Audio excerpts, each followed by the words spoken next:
Good morning, student. Today we will start with the chapter 3 of geography, our changing earth. What is actually change? Change is to make or becoming different. How it becoming different? Let's see in this lesson, our changing earth. So let's start with lithospheric plate. But before explaining it, let me tell you, we have read what is lithosphere in chapter 1 of environment. In that we have read the lithosphere is a solid crust or a hard top layer of the earth, and it is made up of rock and the mountain. And what is actually lithospheric plate? It is broken into number of plates known as lithospheric plates. You may be surprised to know that these plates move around very slowly, just a few millimeter each year. Means they keep on moving slowly and gradually, and this is because of why it is moving. They are moving because of the movement of the molten magma inside the earth. The movement of these plates causes changes on the surface of earth. As this movement take place, it causes changes on the surface of earth. The movement are divided on the basis of the forces which causes them. Let's see what are these forces. These forces are endogenic force and exogenic force. The force which act in the interior of earth. What is actually interior? Inside the earth are called as endogenic force.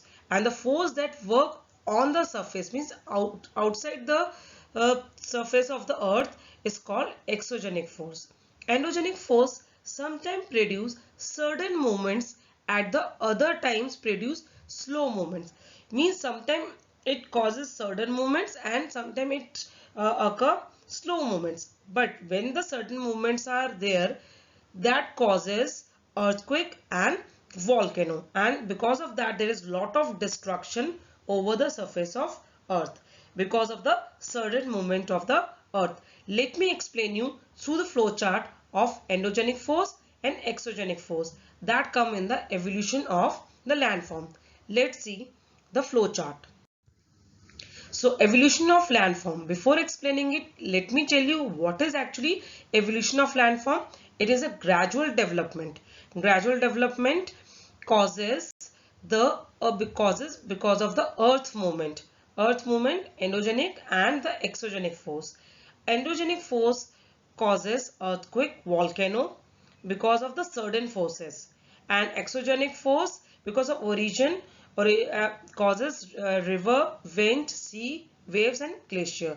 That is running water, wind or sea waves. These all come in your exogenic force, and this form the gradual development of the landform. I hope this is clear to you. The earth movement, they are divided into, I am telling you again, the earth movements are divided into two parts: endogenic force and exogenic force. Endogenic is inside and exogenic is the outside. Endogenic cause certain force and exogenic force the erosion and the deposition. And in endogenic force we have earthquake, volcano and slide, and exogenic we have river, wind, sea wave and glacier. So there is an activity that you can perform at your home. You can take a small colored paper pellet and put it in the beaker, half filled with water. If you don't have the beaker and if you don't have the tripod stand, you can do it by taking the pan, and you have the paper pellet. It's a small paper pellet you can use for that. And you will see, as the water warm up, you will see that the paper pellet is moving upward along with the warm layer of water. Then first it will move upward and then sink back along with the cooler layer of water. The molten magma inside the earth moves in the similar manner. So this is an example. By this activity you will able to know how the molten magma inside the earth moves in a similar manner. Means first it comes up and then it's come along with the cooler layer like the water that is happening in this activity. And let me tell you what is lithospheric plate. The earth crust consists of several large and small rigid irregular shaped plates which carry continent and ocean are called lithospheric plate. I hope so you will perform this activity at your home and you will learn the molten magma inside the earth moves, how it moves in the similar manner. So the word origin, endo and exo, this an you can say small presentation of flowchart that will explain you. Endo is inside, exo is outside, and genic is origin, how it is coming. So that is endogenic and exogenic. Now we will study about the volcano. A volcano is a vent. You can see the vent. It is the vent. It is shown in the figure 3.2. So it's a vent opening in the earth crust through which molten materials erupt suddenly. You can see in the diagram also there is a magma chamber from which the magma come out through the vent, and you can see the lava also. So how it bursts the gas and ashes that come outside the volcano. A volcanic eruption occurs when hot material come from the earth interior and throw out of a volcano. So it is also a slowly and gradually it keep on heating, and when it keep heat the from the magma chamber it come out from the vent and the volcano erupt. So I hope so this diagram is also clear to you. Just see it properly. Now earthquake. You know what is actually earthquake? Is a sudden shaking of the earth surface.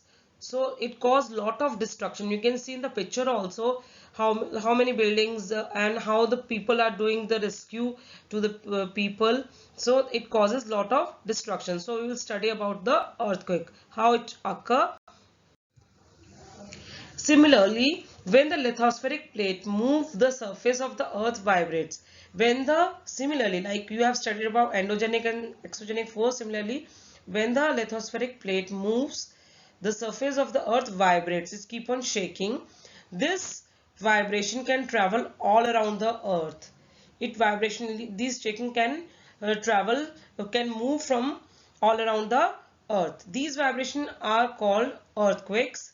The place in the crust where the movement start is called the focus. So just keep in your mind, the place in the crust where the movement start is called focus. What is focus? It's a place in the crust where the movement start, that is called focus. And what is epicenter? A place on the surface above the focus. So the place that is above from the focus is your epicenter. Vibration travel outwards from the epicenter as a wave. The greatest damage is usually closest to the epicenter, and the strength of earthquake decrease away from the center, as it is seen in the diagram also. So what is actually focus? It is a place in the crust where movement start, and what is epicenter? It is a place on the surface above the focus. So I hope, what is earthquake? It's a sudden shaking of the earth. The lithospheric plate moves, the earth surface it's vibrate, and that vibration can travel all around the earth, and that vibration are called earthquakes. So I hope it is clear to you. One more activity you can do at home: take a container, fill it with water and close it with a lid. Now what you have to do, you have to take a container and then you have to fill it with water and you have to cover it with lid, and you have to put some spoons and beads on the top, and you will notice something. What will happen? You will see when the water boils, the lid begins to shake. The things you have put on the lid also vibrate. The beads roll down and the spoon vibrate to make a sound, and the vibration starts, the spoon also makes some sound. In the same manner, the earth vibrates when earthquake occur. So it's an example, and that you can do at your home, and you will came to know how the earthquake occur. That is a very simple activity. I think you all can do at your home. Next is, you can see the picture.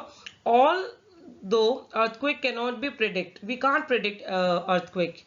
The impact can certainly be minimized if we are prepared for handle. If we know but some precaution we can do. You can see the destruction caused by earthquake in Gujarat. And earthquake, a case study. It means we are studying about the earthquake, how the destruction happened. First one, earthquake hit the Bhuj, and second one, the school. Worst effect, at least 371 students and 31 teachers were feared to have lost their life following the collapse of school building. Collapsing means it's broke down the school building.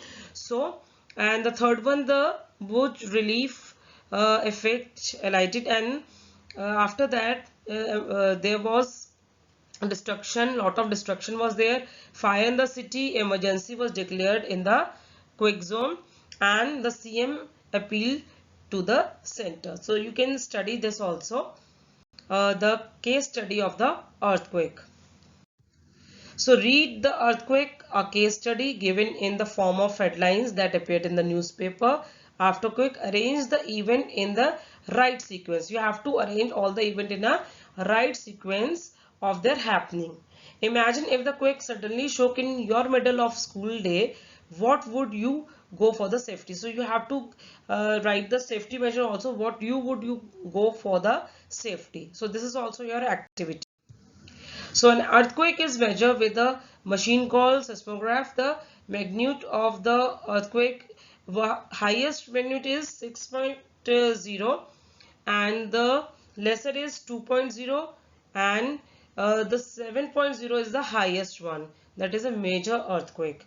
So that's all about this lesson. I hope the endogenic and exogenic force are clear to you, volcano is clear to you, and earthquake is clear to you. Go through the lesson, read it thoroughly, and underline all the important things that I have told you in this lesson. Thank you. Have a nice day.